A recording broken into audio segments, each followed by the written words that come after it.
Alright, let me check this angle. Alright, we straight, we Gucci. What's going on, you guys? It's your boy 3 Stacks in this thing, baby, representing Team Kings of Games. And today I'm going to be coming at you guys with an update for INFERNOIDs.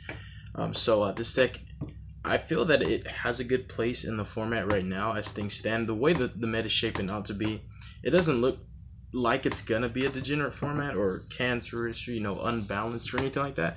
So I feel that this is a really good time for decks that are not necessarily glass cannon, but decks that are balanced enough to have a longevity and grind game and a way to consistently recover and pretty much generate plays and make sure that you have active plays to make every single turn and that you're not banking on a top deck or sitting on something like a protect the castle kind of thing.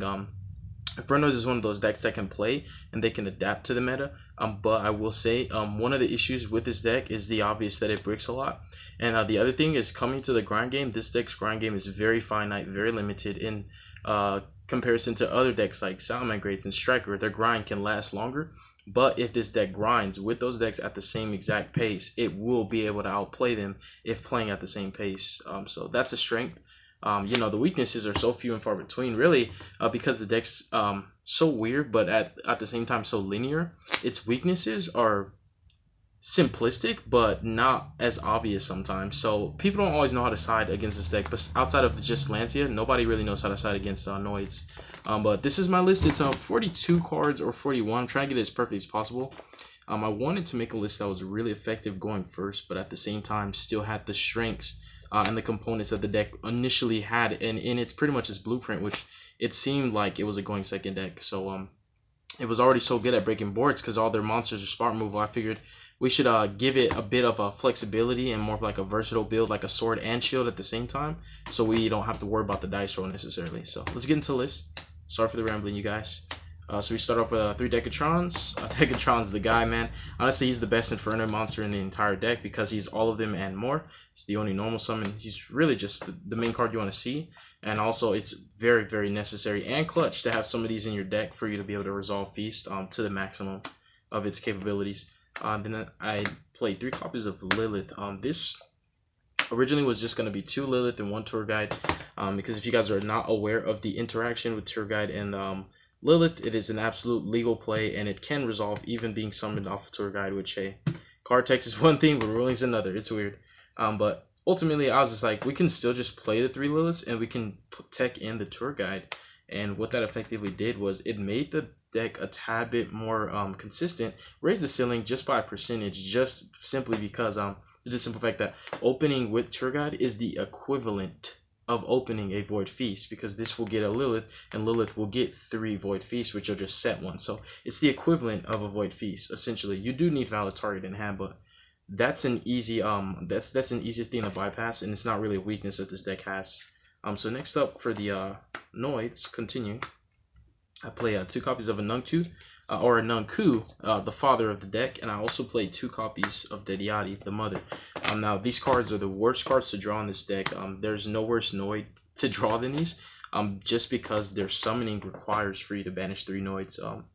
It can be from hand and graveyard, which is kind of cool, and it helps to bypass some of the really the resource mitigation that this deck lacks. But at the same time, they're still terrible to draw. So we really pray to God that these cards stay in your deck, but it doesn't happen that way. I played 2 Saitamus and then 1 Jet. It really was going to be 1 Saitamus, 2 Jet just for the Void Feast, so that if I ever drew this and had a Feast, I could resolve it for the maximum. But at the same time, I value the ceiling of Saitamus more than that awkward niche scenario that may come up as an interaction. We have 1 Petrulia. We have 1 Harmadic, and then we have 1 Antra to finish up the Noids. Really, it was just going to be triple Antra, because I think Antra is superior. He's just insane.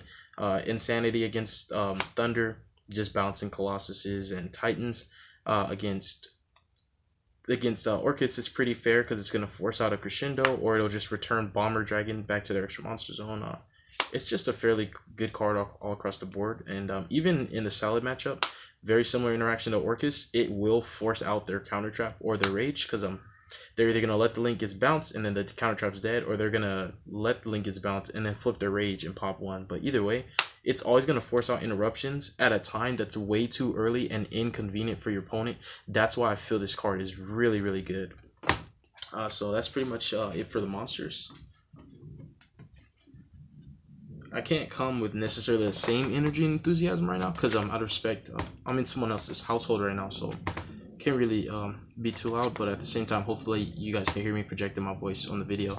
But let's move forward to the spells now, you guys, because honestly this deck spells are really unfair. Honestly, they do make up for some of the consistency issues that this deck has. I feel like opening any of the void cards is just insane. Like any of them, even Into the Void's a great card. Really, if you see a card that has void in its text, I just feel it's an incredible card in this deck. So we max out on the vanishments as well as the imagination. Essentially, with Infernoids, you can make a build focused on imagination and make it a going second deck, or you can make a build focused on feast and make it going first deck. Or you can just make an equilibrium, kind of a median in between both, and have your deck able to consistently get out imagination and also set up for feast as frequently as possible. So this card helps with those. Also, really insane card going second. Void Vanishment is probably the best card in this deck because it gets you access to your entire Infernoid deck just by resolving it. Searching a feast is just really, really strong.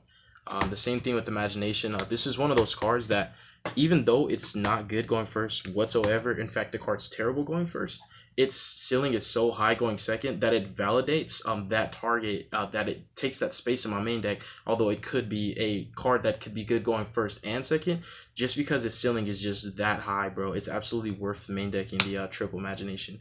So this is one of those cards, you lose the dice roll, this is a really, really nice card to top deck, or just having your opening 5. Next up we have 3 copies of Called by the Grave. This deck has choke points. Choke points always involve Ash Blossom or Ghost Bell or DD Crowed. Like, it always involves some kind of hand trap or even Dimension Shifter, because Dimension Shifter just rapes this deck. It's terrible. So just for all those interactions, I feel like it validates the triple Called by, which is another reason why my deck list went down from like 47 or whatever the number was to like 41 or 42. It could be exactly 40, but I made it over 40 on purpose. So Called bys, staples. I do main the 3 Super Poly. Again, this goes in tandem to exactly what was previously aforementioned in the video, where I said I really like the cards that are in conjunction can be good going first or second. Super Poly is the embodiment and ideal of pretty much the game plan, and what I'm trying to do with this deck is I want this deck to be perfect. You know, I want to win the dice roll and be comfortable, but at the same time, I don't want to be so uncomfortable losing the dice roll that I feel like I'm in a losing position just because I lost the dice roll. And this card, you can set it in your back row going first. It's a really live and extremely powerful reactive combo piece if you use it correctly. And also going second, insane tempo swings. It's just a really good card to help you push. Next up, we play 2 layers. I don't think that 3 is just necessary because you have so many other ways to search it, and then also it's not one of those like win cons that's super necessary. It's not necessarily win more either. It's just kind of, it's in the middle. It's a pseudo win condition because it by itself is not going to accomplish much, but in conjunction with the remainder of your deck, it's pretty powerful. And against Salmon Grades, it's still like a floodgate because they cannot make Helios and what's the guy named Sunlight Wolf, because they are no longer fire monsters, they're dark. So that's a cool thing. And just playing the lair makes Super Poly live in like every matchup, so it also gives it, again, just more of a good feel of this card being a live card whenever you see it in your opening hand. And then we have 1 Mystic Mine. We have 1 Void Expansion, the Terraforming, and the Set Rotation, because Set Rotation's nuts. Yeah, I have to say, if your deck can play Set Rotation, play it. Don't even argue, just play it. This card is just way too good. Very, very skillful card. It rewards you for playing it correctly. So next up, the remainder of the deck should just be the 7 traps. And the traps are legit just cards that get you to feast. So we have 3 Trap Tricks, and then 3 Void Feasts. And then I personally was going to play 2 copies of Lost Wind. I don't have impermanences before you ask. And I also considered 2 copies of Eradicator Epidemic.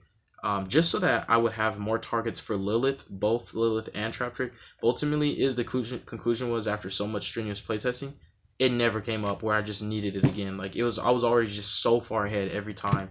So ultimately, I was like, we don't really need more Trap Trick targets. It's nice to have another Lilith target, though, that can help you to assist your feast. So it's really cool having this in conjunction with feast because it gives you the live target for this to be able to resolve correctly. So it's a really good card. You know, you can still sneak on your opponent with the mine on their turn, so that's still a really good interaction as well.